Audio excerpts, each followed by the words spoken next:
আল্লাহ তাআলা তোমার পিছনে প্রতিদিন 18 লক্ষ টাকা খরচ করেছেন। বিজ্ঞান বলে একটা মানুষ 21 দিন না খেয়ে থাকতে পারে, 3 দিন পানি না খেয়ে থাকতে পারে, 3 মিনিট নিঃশ্বাস প্রশ্বাস না নিয়ে থাকতে পারে। আমরা প্রতি মিনিটে 7 থেকে 8 লিটার অক্সিজেন গ্রহণ করে থাকি।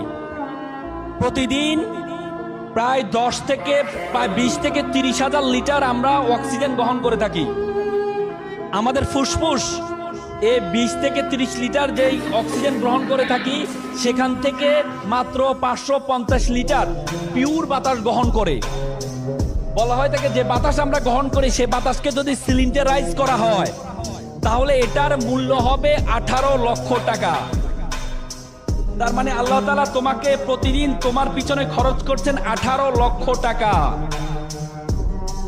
এরপর তুমি বলো আল্লাহ তাআলা তোমাকে অনর্থক সৃষ্টি করেছেন? আল্লাহ তাআলা কোরআনে বলেছেন, ওয়ামা খালাকনাস সামা ওয়াল আরদা, আমি আসমান এবং জমিনে যা কিছু সৃষ্টি করেছি, ওয়ামা বাইনাহুমা বাতিলান, কোনো কিছু আমি অনর্থক সৃষ্টি করিনি।